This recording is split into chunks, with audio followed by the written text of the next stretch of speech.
আমাদের দাদা পীর কুতুবে আলম রুমিয়ে জামানা আরিফ বিল্লাহ মৌলানা শাহ হাকিম মুহাম্মদ আখতার হযরত আল্লাহ করাচি রাহিমাহুল্লাহর বয়ানের সংকলন মাওয়াইজে দরদে মোহাব্বত, এর মধ্যে হযরত একটা মালফুজ আকাবিরের একটা ঘটনা লিখেছেন। ঘটনাটা বেশি আগের না। শাইখুল হাদিস মৌলানা জাকারিয়া সাহেব রহমতুল্লাহি আলাইহি, উনি অনেক বড় আলেম। কত বড় আলেম!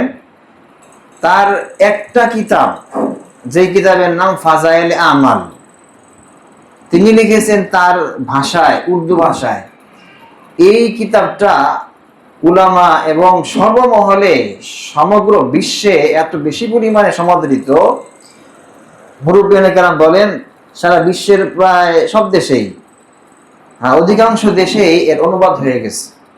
আমাদের বাংলা ভাষায় অনুবাদ হয়ে গেছে। এটা এখন তালিম হয় বড় বড় মাদ্রাসায়ও, তাবলিগের জামাতের মুরব্বীদের মাঝে এটা কি হয়, তালিম হয়। সারা দুনিয়া খ্যাত একটা বই। কি পরিমাণ মকবুলিয়াত আল্লাহ পাক তাকে দান করেছেন। পাশাপাশি উলামায়ে কেরামের খাস হালকার মধ্যে মুয়াত্তা মালিক হাদিসের একটা বড় গ্রহণযোগ্য কিতাব, নির্ভরযোগ্য কিতাব। ওই কিতাবের ব্যাখ্যা লিখেছেন ইমাম মালিক রহমতুল্লাহি আলাইহির কিতাব শাইখুল হাদিস মাওলানা জাকারিয়া সাহেব রহমতুল্লাহি আলাইহি ব্যাখ্যা লিখেছেন, যার নাম আওজাজুল মাসালিক। সমগ্র পৃথিবীতে যেখানেই যেখানেই দ্বীনের বড় মার্কাজ, প্রায় সব জায়গায় এই কিতাবটা সংরক্ষিত আছে। এত বড় মকবুল জালিলুল কদর আমাদের এক আকাবির বুজুর্গ শাইখুল হাদিস মাওলানা জাকারিয়া সাহেব রহমতুল্লাহি আলাইহি, তিনি কোন একদিন তার খাদেমের উপর রাগ করতেছেন। খাদেমের কোন একটা অন্যায়ের কারণে বিরক্ত, কষ্ট পেয়েছেন, রাগ করতেছেন। এই রাগের শব্দগুলো পাশের থেকে শুনতেছেন তার চাচা, তাবলিগ জামাতের বর্তমান রূপরেখার যে মুরব্বী মাওলানা ইলিয়াস সাহেব রহমতুল্লাহি আলাইহি, তার আপন চাচা। তিনি এই আওয়াজটা শুনতেছিলেন যে ভাতিজা তো আসলেই ন্যায়সঙ্গত কারণে কি করতেছে, এই খাদেমকে রাগ করতেছে। এই খাদেম হযরতের এই ধমক এর অবস্থা শুনে আগে থেকে মাফ চাওয়া শুরু করছে, হযরত মাফ করে দেন, আর হবে না, হযরত মাফ করে দেন। তখন তিনি বলতেছেন, তোমাকে কয়বার মাফ করব? 10 বার তুমি অন্যায় করেছো কয়েকদিনের মধ্যে, কতবার মাফ করব? ও বলতেছে হযরত মাফ করে দেন। এই কথা শুনতে শুনতে চাচা ইলিয়াস সাহেব তিনি এসে ওনার কানের কাছে এসে বলে, এই তুমি পরকালে আল্লাহর কাছ থেকে যতবার মাফ পাওয়ার আশা করো ততবার মাফ করো।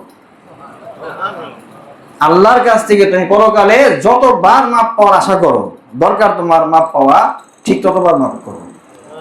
এই কথা শোনার সঙ্গে সঙ্গে ওনার রাগ পানি পানি হয়ে গেছে। একেবারে সঙ্গে সঙ্গে বলে, চাচা মাফ করে দিলাম, আপনি আমাকে মাফ করে দেন। আজ সকালে আমি আমার বাচ্চাদেরকে এই ঘটনা শুনিয়েছি। আমার বড় মেয়ে, আমার সবাই এখন বাড়িতে ছুটির মধ্যে। আমার মেয়ে বলতেছে, আব্বা আমাদের তো এই অবস্থান, আমাদের তো কেউ এই কথা বললে আরো রাগ হয়। আমি বললাম, না আমাদের এরকম হতে হবে তো, এরাই তো আমাদের বড়, তোমার নানা কিন্তু এরকম, তোমার এই যে নানার জানি বড়, ওনার বই থেকে আমি শিখলাম এটা, আমাদের কিন্তু এরকম হতে হবে। এই যে একটা কথা আমার ভিতরে কাজ করে, মানসিকতা, আমার ঘরে তালিমগুলি করতে হবে, আমার সন্তানকে, আমার ছেলেকে, মেয়েকে শিখাতে হবে। এগুলো কি আসলে এই যে বাইরে বাইরে ঘুরলে পেতাম? হ্যাঁ, বক্তা হইতাম, বড় মাদ্রাসার মুহাদ্দিস, প্রিন্সিপাল ইত্যাদি সবকিছু হইতাম। কিন্তু এক জায়গায় জমে এক মুরব্বীর কাছ থেকে শিখার বরকতেই তো এই একটা মানসিকতা আল্লাহ পাক দান করেছেন। এই জন্য এই যে একটা তারিখ কি চন্দ্র মাসের 2য় শুক্রবার, এই টাইমটা যেন সারা জীবন বরাদ্দ রাখতে পারি। সেই ছোট্টবেলা থেকে হযরতের সাইকেলের পিছনে আমি চড়ছি, হুন্ডা তো অনেক চড়া হয়েছে, ছোট্টবেলা থেকেই থাকি হযরতের সঙ্গে। এরপর থেকেই যখন এই মাহফিল এখানে আসি, মাঝখানে কিছুদিন এক মসজিদে জুমা পড়াতাম, হযরত রাজি ছিলেন না এইভাবে যে তুমি সব জুমা পড়াও। মাঝে মাঝেই বলতেন যে এক জুমা খালি রাখো। ওই মসজিদটা কেমনি কেমনি বাদ হয়ে গেছে। এখন যে আর এক মসজিদে জুমার নামাজ পড়াই, সেটাও 3তলা মসজিদ, সেখানে বলেছি আমি এক জুমা পড়াবো না। এই যে আজকে 5 বছর এই যে এই জুমাটা আমি সেখানে পড়াই না, ছুটি। এই জুমায় ওখানকার যে ইমাম সাহেব, তার মাধ্যমে পড়ে, ইমাম সাহেব না পারলে আমাকে বলা হয়, আমি আমার ছাত্র দিই অথবা কোনোভাবে ব্যবস্থায় করি। আল্লাহ পাক ব্যবস্থা করে দিয়েছেন। এতে আমার ফায়দা কি? ফায়দা হলো আমি এখানে নিয়মিত আসতে পারি। আসাটাই একটা ডিউটি, এটা একটা চাকরি, এটাই কামাল, এটাই জামাল, এটাই নওয়াল। কোনো কিছু পেতে চাইলে আল্লাহ পাকের পক্ষ থেকে, ইহসান পেতে চাইলে এখানে আসতে হবে।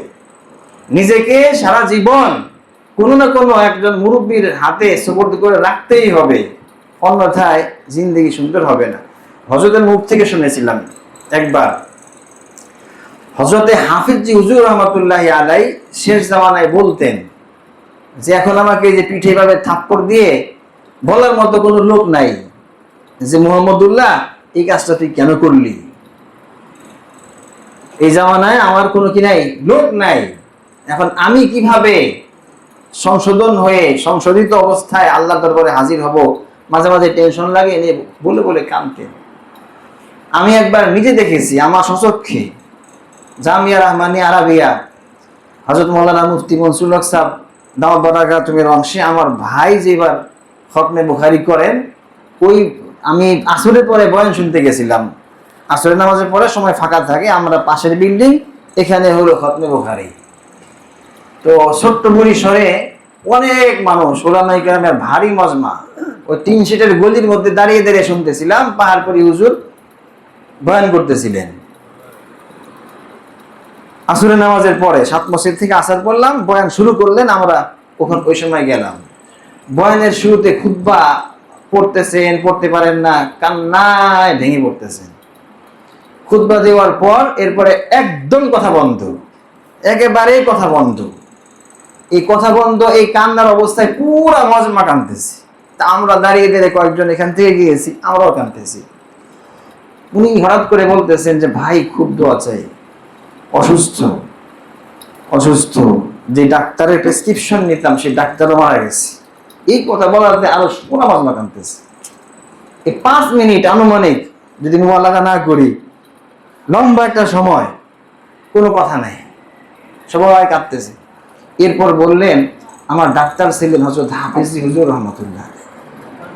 এখন বলেন মজমার অবস্থাটা কি? যার জিন্দেগি এত সুন্দর, তিনি বলতেছেন আমার ডাক্তার ছিলেন কি হযরত হাফিজি হুজুর রহমাতুল্লাহ আলাইহি। আশ্চর্য কারবার।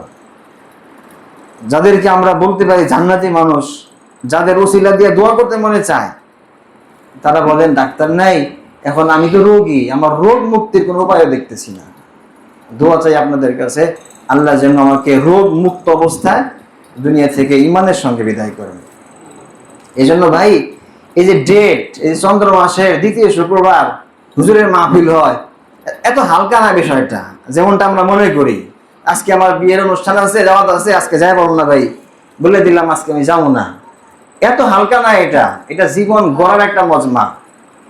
এখানে এসে বহু মানুষের দিন পরিবর্তন হয়েছে, জান্নাতের পথ পেয়েছে বহু মানুষ এখানে এসে। এই মজমার দাম আল্লাহ পাকের কাছে অনেক বেশি, অনেক ভারী। যে যত বেশি ভারী মনে করব তার তত বেশি ফায়দা হবে। একবার বলছিলেন শায়েখের মজমায় যে যত কাছে বসবে সে তত ফায়দা পাবে, যে দূরে থাকবে সে ক্ষতিগ্রস্তের মধ্যে থাকবে, ক্ষতিগ্রস্ত হবে। বাস্তব। ওই তাপ লাগে কোথায়? তাপ কি লাগে দূরে না কাছে?